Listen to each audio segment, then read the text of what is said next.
스포트 역전주 시간입니다. 국내 증시가 이 짧은 사이에 빠르게 회복하려는 움직임이 나오고 있습니다. 반가운 소식이 아닐까 싶은데, 그래서 시장 점검 오늘 다시 한번 하면서 어떤 섹터들을 여러분들이 가장 많이 보유하고 계셨을지 저희가 고민을 해봤어요. 관련 섹터들까지 오늘 알아보도록 하겠습니다.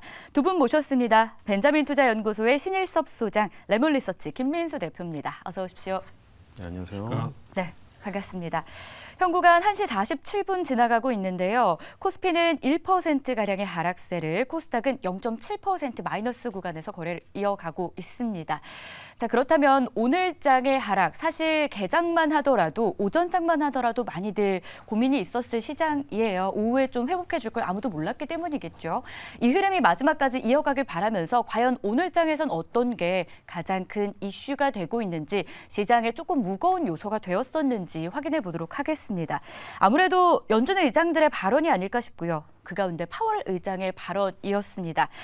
인플레가 여전히 높다라고 했죠. 이 발언에 국채금리도 5%를 넘겼고요. 결국 고금리 장기화, 이걸 우리가 준비해야 되는지 궁금증이 생겼습니다. 신일섭 소장님께 먼저 좀 의견을 들어볼게요. 고금리의 장기화, 결국 저희가 준비해야 되는 게 이게 맞습니까? 근데 결론적으로 말씀드리면은 지금 되게 행복한 시기라는 생각을 하셔야 된다는 거. 지금이요. 그렇죠? 그 어떤 일이 벌어졌을 때 어떤 사람은 위기라고 생각을 하고 어떤 사람은 기회라고 생각을 하고, 그게 만약 기회였다면 기회라고 생각하는 사람들이 나중에 대박이 나겠죠. 사과가 썩은 면을 보면 썩은 것 같고 반대쪽을 보면은 좋은 것 같죠. 지금은 무슨 상황이죠? 샤인머스켓, 저는 샤인머스켓 좋아해서 맨날 그 예를 드는데, 네. 샤인머스켓이 너무 탱탱해가지고 출하 전에 터질 것 같아가지고 농부가 걱정하고 있는 거예요. 너무 이건 탱탱해서. 좋은 건가요, 안 좋은 건가요? 그럼 반대로 말해볼까요? 샤인머스켓이 쪼그러 들어가지고 다 썩을 것 같아요. 소비자들한테 출하해야 되는데 썩은 샤인머스켓밖에 없어요. 난 장사 어떻게 하지? 이게 좋나요? 지금은 전자인가요, 후자인가요? 지금은 전자죠. 네. 그러니까 지금 예를 들어 잘 생각을 해보세요. 파월이 얘기한 것 중에 그 코멘트의 워딩에 뭐가 있나요? 너무 뜨거운 열기를 식혀야 된다? 뜨거운 열기라고요? 그러면 경기가 나쁘면은 차갑게 식어버린 저기겠죠. 한기겠죠. 그러니까 지금은 무슨 시기인가요? 지금 저기 보세요. 월마트 주가는 사상 최고가를 가고 있거든요. 그러니까 뭐죠? 고용 지표가 너무 좋게 나오니까 실업수당 청구 건수는 곤두박질 치지, 고용률은 올라가죠. 임금은 상승해요. 그리고 월마트 주가는 저렇게 역사적 신고가를 가고 있어요. 그러니까 파월 입장에서는 너무 경기가 뜨거운 거죠. 경기가 뜨거우니까 계속 금리를 올려야 된다. 아니면은 인하를 안 해야 된다. 이것은 굉장히 지금 좋은 상황이죠. 경기가 회복되는 상황이고. 그리고 2007년 이후에 처음으로 뭐 국채금리가 5%라고요. 그거를 바꿔서 다시 워딩을 바꿔볼까요? 2007년, 2007년, 2008년 세계 금융위기. 그럼 몇 년이죠? 20 대략 20년인가요? 20년 가까이 됐는데 20년 만에 고점이라는 생각은 안 해보셨나요? 그렇죠? 그렇게 생각하면은 지금 판이 달리 보일 거라고 생각이 됩니다. 네, 샤인머스켓을 예시로 들어주셨고요. 16년 만에 5%를 돌파한 국채금리 이야기까지 20년 만에 돌파한 쪽으로 생각의 전환을 좀 저도 해볼 수 있었는데, 김민수 대표님 의견은 그럼 어떠세요? 어쨌든 국채금리가 이렇게 오르면서 위험 자산에 대한 회피 우려감이 시장 안에 있는 건 사실이거든요. 이에 대해서 전망을 좀 해주신다면요. 네, 소장님이 아주 좋은 표현 쓰셨습니다. 네. 저는 회사 이름 레몬을 따서 레몬을 탱탱하게 예시로. 네. 그러고 싶긴 한데, 일단 지금 국제금리가 이 정도까지 왔다는 거는 일단 여러 가지 요인들이 다 복합됐겠죠. 근데 지난번에 한 4.88대 그때부터 연준의 뉘앙스는 좀 바뀌었습니다. 근데 지금 연준 의장까지 같이 동참해서 그렇게 나갈 뻔하다가 네. 그래도 그냥 대본 읽으시더라고요. 그러니까 자기 하려는 연준의 입장들은 그냥 변한 게 없다라고. 근데 바뀐 건 없는데 네. 시장이 약간 민감한 때 약간 좀 완화된 얘기 나오지 않을까 싶었는데 나오지 않다 보니까 실망감이 쌓여서 이렇게 나왔던 부분들, 이게 더 컸다고 봐야 될 것 같고, 그밖에 나머지 5%대를 가게 되면 그럼 다들 이제 그런 생각하겠죠. 아유, 그럼 주식 다 정리하고 채권 5% 사면 그게 어디야? 그러니까요. 몰리게 되면은 바로 반대로 금리는 떨어질 수밖에 없겠죠. 그런 쪽에 나올 수도 있는 구간까지 들어왔다고 생각이 들어서 여기서 지금 나오는 얘기 자체적으로는 되게 뭔가 위험한 것 같고 2007년 뒤에 바로 2008년도 금융위기 왔으니까 뭐 전조전이 아니냐 이렇게 생각이 든다고 하더라도 약간 시장에 좀 오버했던 국면들이 더 많기 때문에 그것에 따라서 너무 민감하게 볼 자리는 아닌 것 같고요. 그렇다고 해서 지금 매크로 지표 가지고는 다 떨고 긴장하고 있다고 하더라도 아니 긴장은 왜 우리만 하고 있습니까? 네. 해외 시장들은 그렇게 큰 영향이 없거든요. 저희가 좀 유난히도 많이 하락하고 많이 떠는 것 같아요. 그러니까 저희 앞바다에서 지금 전쟁 나 있고 저 옆에서 뭐 무슨 우리 옆에 뭐 무슨 금리 막 폭등하고 있는 것 같고 이런 상황이 되다 보니까 네. 더 민감하게 작용하고 있는데 좀 오버했다라는 쪽의 반응으로 생각을 하고 있습니다. 시장도 오버한 영향이 있고요. 여기에 우리도 좀 고민이 너무 과하다라는 생각도 드는 그런 생각이 저도 좀 이야기 들으면서 들었는데요. 자, 그러면 오늘장 저희는 좀 전략을 어떻게 세워봐야 될지 두 분 모두에게 좀 여쭙고 싶습니다. 다행이에요. 현재 코스닥 지수가 0.6% 하락까지 낙폭을 줄이면서 6이라는 숫자를 다시 한번 좀 보여주고 있습니다. 778선에서 거래 이어가고 있는데요. 자, 그러면 오늘은 저희가 이렇게 빠르게 좀 회복을 해주고 있는 이런 시도들 긍정적으로 봐도 되겠습니까, 소장님? 네, 뭐 아까 말했듯이 우리나라 시장을 그거 감안하고 투자 안 하면은 제정신으로 투자 못하는 거는 다들 아시고 투자하시는 거잖아요. 지금 뭐 나스닥이라던가 필라델피아 반도체 지수의 흐름이 좋으리라 예상된다면 우리나라도 그래도 뭐 뒤 꽁문이라도 쫓아가니까 안심이 되는 거겠죠.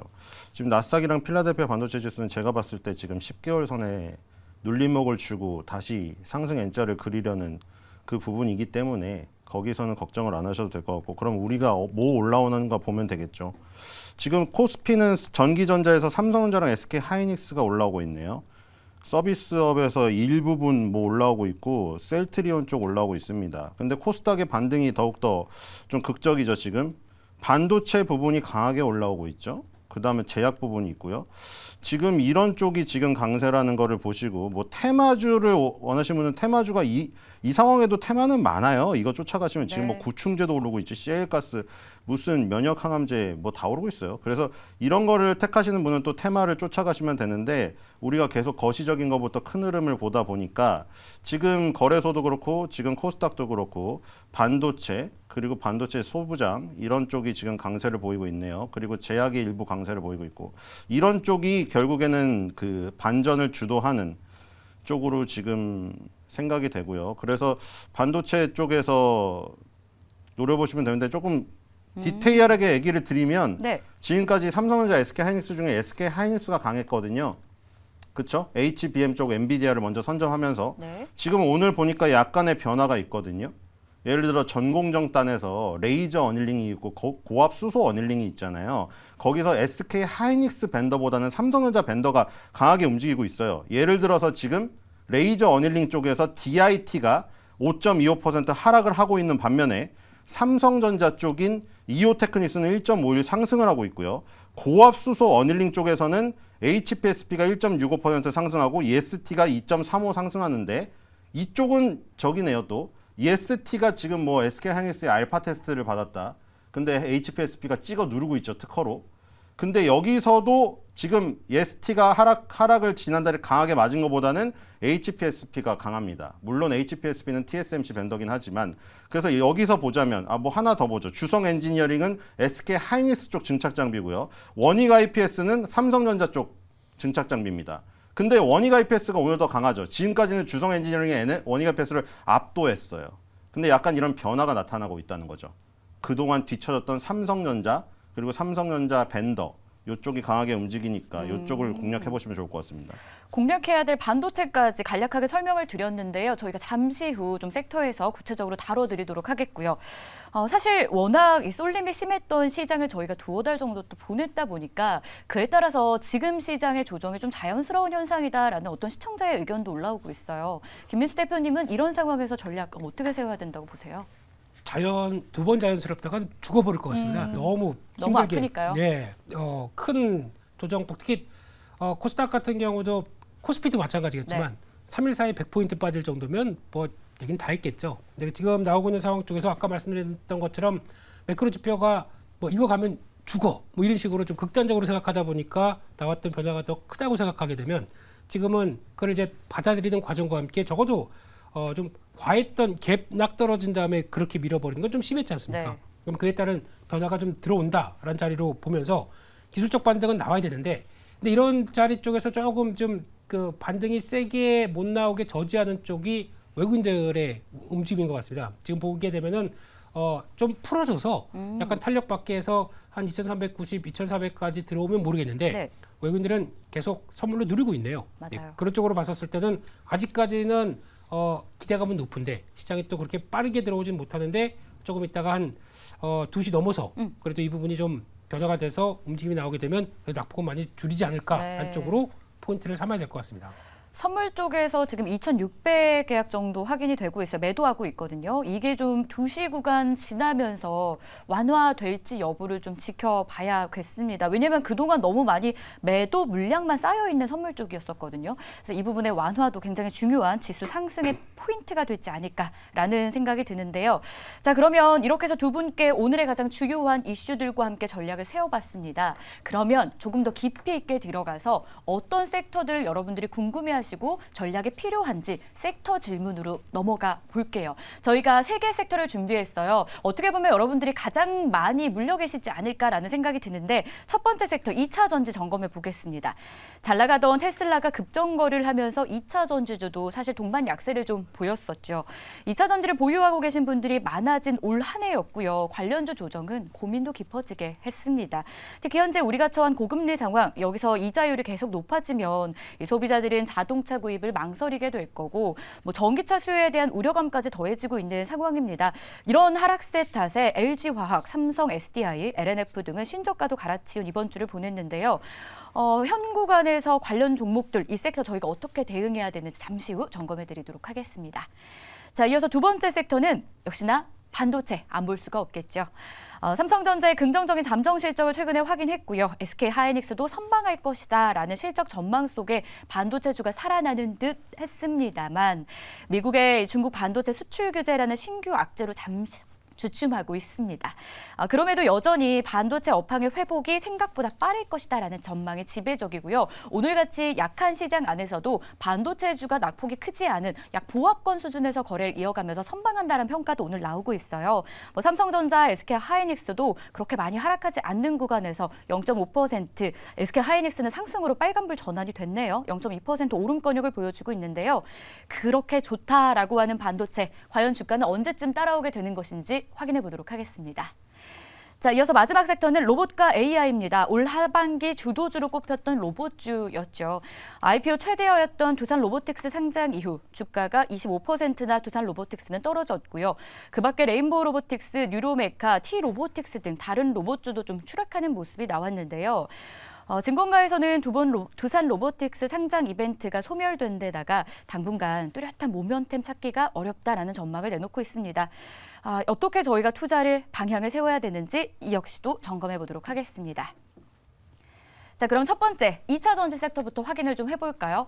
2차 전지 안에서도 종목이 워낙 다양해서 이걸 OX로 저희가 국한할 수는 없는데요. 그래도 큰 그림 안에서 일단 두 분이 2차 전지에 대한 매수한다, 안 한다 의견부터 팻말로 알아보겠습니다. 팻말 들어주세요. 네, 일단 신일섭 소장님은 X의 의견, 김민수 대표님은 O의 의견이었습니다. 자, 테슬라의 부진한 실적이 국내 기업에는 큰 연관성이 없다라는 분석도 사실 실적 발표 이후에 나오고 있거든요. 이런 상황에서 일단 소장님은 X의 의견이었는데 어떤 포인트로 저희가 잠시 보수적으로 가야 되는지 궁금합니다. 이 모든 거를 관통하는 뭐 거시 얘기도 하고 채권 얘기도 하고 복잡한데 제일 중요한 거는 네. 핵심은 물가거든요. 물가. 근데 왜 아까 전에 앵커님도 얘기하신 대로 언론에서 다 그렇게 얘기하잖아요. 물가 상승에 따른 경기 침체, 소비자들이 소비를 안 할 것이다. 네. 그거 누구 입장에서 쓴 거죠? 소비자 입장에서 쓴 거죠. 주식시장은 뭐죠? 주주들이 움직이는. 네. 예를 들어 농심의 신라면이 가격을 인하했잖아요. 2008년 이후에 처음으로. 총선을 앞두고 있기 때문에 물가 안정에 나설 수밖에 없으니까 우리나라는 판가의 정가를 못 시켜요 지금. 근데 농심은 기분이 좋을까요? 안 좋을까요? 신라면이 가격이 인하됐을 때 소비자들은 좋겠네요. 2봉지 먹을 거 3봉지 먹을 수 있으니까. 그렇죠? 그리고 지유소에서 기름값이 내리면 소비자들은 좋나요? 안 좋나요? 좋죠. 정유사들은 좋을까요? 안 좋을까요? 정유사들은 안 좋죠. 그러면 여러분들은 정유사의 주주 입장입니까? 정유사의 소비자 입장입니까? 아니면 정유사의 소비자이자 주주입니까? 그걸 잘 생각을 해보셔야죠. 지금. 그럼 테슬라가 가격을 인하한다고 했을 때 막 사람들이 몰려가고 중국 소비자들이 왜 우리가 살 때는 안 그랬는데 왜 내리느냐? 그럼 테슬라는 지금 왜 가격을 인하했을 때 사람들이 몰려가는 이유는 좋으니까 싸니까. 그럼 테슬라는 좋을까요, 안 좋을까요? 안 좋네요. 그렇죠? 물가가 인하가 된다는 것은 소비자들은 좋지만 주주는 좋지 않은 거예요. 이 소비자들이 예를 들어 노동자들이 기분이 좋으면 회사는 좋지가 않아요. 노동자들한테 돈을 많이 떼주면 회사는 마진이 줄어드니까요. 그러니까 지금 그게 가장 핵심입니다. 지금 2차전지가 뭐 리튬 가격이 떨어졌다고.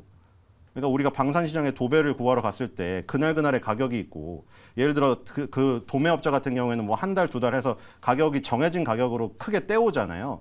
그러니까 뭐 이른바 바인딩 계약이라고 뭐 해놓은 게 있겠지만 리튬 가격이 계속해서 이렇게 떨어지다 보면은 결국 다음 계약에 있어서는 불리한 계약을 할 것이다. 뭐 이런 그 가정하에 그렇죠? 이렇게 떨어지고 있는 것이죠. 그리고 기술적으로도 이격 부분이 아직 꽤 남았기 때문에 그런 부분에서 불리하다. 그러니까 물가 상승을 판가에 전가시킬 수 있으며 그러니까 우리가 P 곱하기 Q잖아요. 가격 네. 곱하기 수량. 가격을 엄청나게 높였는데 Q가 줄어들더라도 그 가격으로 인해서 줄어든 수량을 커버할 수 있을 정도로 압도적인 지휘력을 가진 업체들은 주가가 오를 가능성이 크다. 미국에서 치폴레도 가격을 올렸고요. 도미노 피자도 가격을 올렸습니다. 그렇게 보시면 될 것 같습니다. 알겠습니다. 그렇다면 2차 전지 지금 흔들리는 거 시장의 전체 부진 속에 뭐 다른 섹터 조정받듯이 어쩔 수 없는 상황이다. 뭐 이렇게 봐야 되겠습니까? 김민수 대표님 의견은 오해 의견이었거든요. 네. 뭐 아니면은 뭐 전기차 시장 자체의 구조적인 부진 뭐 이런 기사에 나오는 이런 이야기들을 저희가 집중해야 될까요? 그러니까 이제 나오는 얘기들을 거의 받고 현재 주가라고 봐야 되겠죠. 그런 쪽에서 약한 상황 쪽에서 이제 물론 가장 방점을 찍은 건 실적이 생각보다 많이 안 좋았다라는 네. 부분들과 함께 나올 수 있는 변화인데 그 중에서 나왔던 가장 직격탄을 맞았던 거는 뭐 이제 소재 업체들 같은 경우는 뭐 메탈 가격의 하락세, 네. 리튬 가격의 하락세 그거 가지고 그대로 노출을 받았다고 하게 되면 이제 이에 따라서 앞으로 변화할 소지는 충분히 있다고 봐야 될 것 같고 그 중에서 이제 중요한 거는 그런 상황에 배터리 그다음에 전기차 네. 이쪽으로 납품되는 과정 쪽에서 여전히 전기차가 끌고 가는 과정 쪽에서 이제 지금 뭐 가격 인하 얘기가 나오면서 또 이게 업계 어려운 거 아니냐라는 네. 쪽이 나온다고 하더라도 결국에는 경쟁이 커질 걸 큐가 확대될 걸 대비해서 여러 가지 업체들이 또 그런 식으로 나오기 시작한다라고 하게 되면 결국에는 큐 확대에 따른 변화를 노려본다라고 했었을 때는 아마 피해 가격은 여전히 왔다 갔다 한다고 하더라도 큐의 성장세를 보면서 움직일 수 있는 부분들은 충분히 있다라고 하게 되면 아직까지 이제 가장 좋은 점은 노려볼 수 있는 점은 이제 이런 쪽 같은 경우 안 좋은 걸 알고 있는데 약간 뭐 레버리지 청산이라든가 이런 쪽이 나오면서 주가가 흔들리게 되면 그때가 기회가 아닐까 네. 쪽에서 타이밍은 계속 보고 있는 게 훨씬 더 앞으로에 대한 대응 전략을 짜는 게 더 좋지 않나 생각이 들고 있습니다. 네, 알겠습니다. 2차 전지에 대한 두 분의 의견 저희가 다시 한번 좀 정리를 해본 상황이고요. 자, 그럼 이어서 반도체주에 대한 궁금증도 하나씩 풀어보도록 하겠습니다. 현 구간에서 매수 괜찮을까요? 아닐까요? 그리고 보유자의 영역까지 잠시 후 체크를 좀 해볼게요. 두 분 팻말 들어주세요. 네, 두 분 다 반도체에 대해서는 오해 의견으로 일치가 됐습니다. 신일섭 소장님께서는 앞서서 이야기를 조금 해주셨어요. 힌트를 주셔서 많은 분들이 어떤 스토리를 이야기를 풀어가실 것 같다 예상이 되긴 하는데 이어서 조금 구체적인 설명을 좀 반도체에 대해서 붙여주신다면요. 네, 반대로 반도체 가격은 바닥을 치고 오르고 있죠. 아까 전에 뭐 그림을 안 보여드렸지만 지금 뭐 우리나라가 하는 NCM이라던가 NCMA에 관련된 니켈, 코발트, 망간, 아연 있잖아요. 그리고 이제 거기다가 그걸 합친 그 전구체에다가 리튬을 더하면 리튬 이온 배터리가 되거든요. 근데 거기가 가격이 다 빠지고 있잖아요. 지금 그런데 반도체는 가격을 치고 밑바닥을 치고 오르고 있단 말이죠. 그러니까 아까 전에 기본 전제로 얘기한 물가가 상승하면 주주는 기분이 좋다. 회사는 기분이 좋고 소비자는 기분이 나쁘다.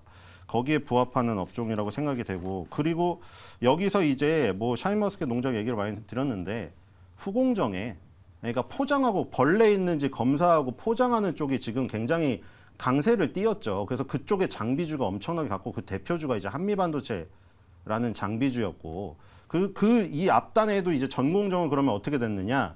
전공정은 이제 더 이상 나노 경쟁이 힘들어지다 보니까 여기서는 수율 경쟁으로 갔거든요. 네. 누가 실수를 덜 하느냐. 거기에 관련된 게 아까 레이저 어닐링, 고압수소 어닐링이에요. 그 부분 때문에 지금 레이저 어닐링, 고압수소 어닐링이 뭐 삼성전자 벤더니, SK하이닉스 벤더니의 차이는 있지만 그쪽이 상당히 강한 거죠. 그리고 이제 공이 뭐냐면 전공정이든 후공정이든 장비가 엄청나게 세게 움직이다 보니까 상대적으로 우리가 소부장 하지만 순서는 거꾸로 해요. 장부소로 움직이거든요. 네. 그러니까 소재 부품이 상대적으로 엄청나게 안 갔죠.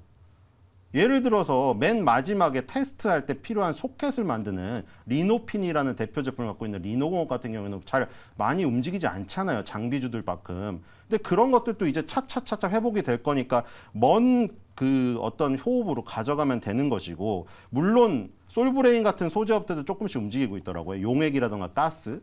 그런 것들은 이제 공장이 제대로 돌아가기 시작해야지 용액을 투입하고 막 가스를 쏘고 이럴 거 아닙니까? 근데 그런 것들도 뭐 움직이기 시작할 거를 미리 들어가 있어도 되지만, 여기서 이제 장비주들이 너무나 활개를 치고 가다 보니 소재 부품에 미리 거기 너무 비중을 많이 넣는 사람들은 상대적 박탈감이 심하다는 거죠. 네. 그러니까 알아서 잘 배분을 하셔가지고 장부서 순서대로인데 거기에 들어갈 비중은 케이스 바이 케이스로 개개인이 판단을 하셔가지고 넣으셔야겠죠.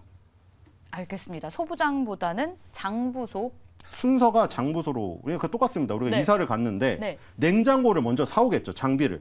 그다음에 냉장고에 들어가는 선반을 마음대로 뭐 선반을 김치통을 넣고 싶은 사람 넓게 낄 그쵸. 거고, 반찬 얇은 통을 넣고 싶은 사람 짧게 낄 거 아니에요. 그럼 부품을 끼겠죠. 그다음에 뭔가요?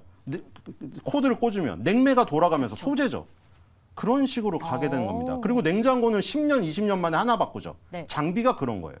근데 부품은 선반을 중간중간에 서서 더 깰 수도 있겠죠. 바꿔야죠. 냉매가 떨어지면 네. 뛰겠죠. 소재 부품의 장점은 자주 간다는 거고 장비는 덜 간다는 건데, 네. 어쨌든 초반부에 강하게 큰 움직임이 나오는 건 장비니까, 지금 뭐 전공정이나 후공정에서 저렇게 트렌드함을 주도하는 게 아니더라도 네. 일반적인 그냥 메모리 반도체의 사이클, 회복 사이클에도 그런 순서로 움직이는 경향이 강하다는 거죠. 근데 여기에 이제 아주 크리티컬한 기술력이 또 부합이 되었으니까 더 강하게 움직이는 것이 네. 있는 거죠.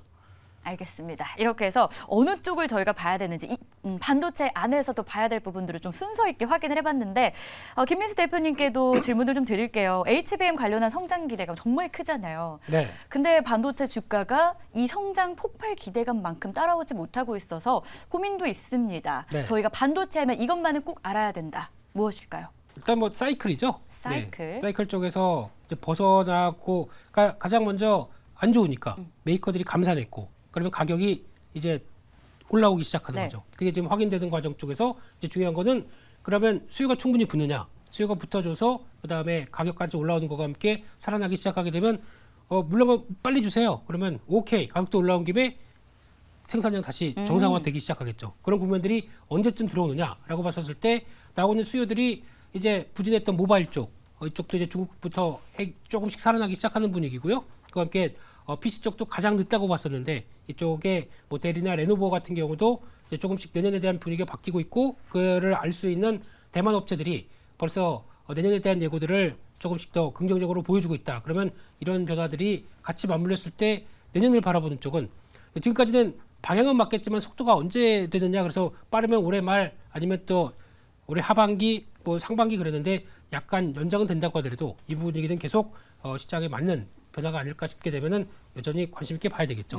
그 과정 쪽에서 그래도 폭발적으로 늘어나는 뭐 AI 네. 이런 쪽이 있다고 하더라도 기대감이 먼저 붙어서 움직이는 종목들도 있고, 네. 이제 수주가 확인돼서 움직이는 종목들도 있는데, 차이는 있다고 하더라도 일단 수주 중심으로 들어온 종목 쪽으로 봐야 되지 않나 생각 들고 있습니다. 수주 중심으로 종목을 좀 보자라고 정리해 주셨고요. 반도체에 대한 이야기였습니다. 이어서는 로봇 이야기로 좀 마무리를 해볼게요. 로보틱스, 두산 로보틱스 이야기와 함께 오히려 상장 이후에 좀 주가가 하락하는 모습이 로봇주 안에 있습니다. 현 구간에서 투자 매력은 어떨까요? 팻말 들어주세요. 네. 두 분 의견 다시 한번 엇갈리는데, 신일섭 소장님의 X 의견부터 들어보겠습니다. 어떤 의미의 안 네, 산다였을까요? 엇갈려서 재밌네요. 엇갈려야 재밌어요. 네. 같은 얘기하면 재미가 없거든요. 근데 일단 지금 코스닥에서 코스닥에 꽤 빠른 반등이 나와서 지금 처음에 시작했던 가격 다 회복을 한 것 같거든요. 웬만하면. 지금 뭐 맵을 보니까 반도체랑 제약이 가장 강하게 움직였고요. 게임이 좀 움직였어요. 네, 지금 시간이 없어서 어쨌든 간에 저희 결론적으로 두산 로보틱스 상장이 아예 차라리 저는 없었다면은 이게 더 길게 갔을 수도 있다는 생각이 듭니다. 오히려 두산 로보틱스 상장이 있어버린 바람에 그 시점을 향해서 전부 다 거길 달려간 거죠. 최고치로 달려가다가 그날 그냥 빵 다 터트려버린 겁니다. 모든 기를 모아서 원기옥을 날려버린 거죠, 그냥.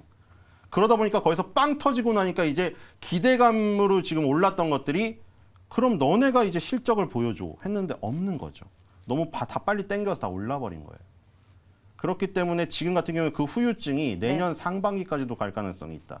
이런 생각이 듭니다. 후유증 내년 상반기까지 부진을 좀 예상하고 있는 상황. 김민수 대표님은 그럼에도 매수 괜찮겠다라는 의견이었습니다. 네, 금리만 바뀌면 올라올 게 성장주에 대한 개념들. 특히 FOMC 회의 끝나고 나서 역시 금리는 쉽게 못 내릴 거야라고 네. 하다 보니까 그에 따라서 성장주가 꺾이기 시작했죠. 그래서 그때 타격들이 컸었는데 그런 과정 쪽에서 나오는 변화가 한풀 시장 금리가 꺾이기 시작하는 모습들이 나오게 되면 낙폭화했던 게 좀 돌아가긴 할 겁니다. 근데 그런 쪽에서 봤었을 때 아무리 그렇다고 하더라도 로봇 AI로 가는 거는 지금 시대적인 대세겠죠. 그러다 보니까 그런 차원에서 낙폭이 컸기 때문에 나오는 이제 반발매가 처음에 맞춰지겠지만 네. 그 다음부터는 성과 내는 쪽으로 좀 많이 바뀌어서 업체별 차별화가 이어질 겁니다. 네. 그런 쪽을 참고하시면서 그래도 수주 받고 찍히고 하는 업체들을 중심으로 보는 게 맞겠다 이렇게 생각 들고 있습니다. 대세의 이 시대 흐름을 따라갈 필요는 있는데 종목 선정을 옥석 가리기는 그래도 그 안에서 실적을 보고 좀 해볼 필요 있겠다. 로봇에 대한 의견이었습니다. 자, 이렇게 해서 스포트 역전주 오늘은 시장 점검했고요. 여기에 섹터 이야기까지 해봤습니다. 두 분과 함께하는 시간은 여기서 마무리할게요. 고맙습니다.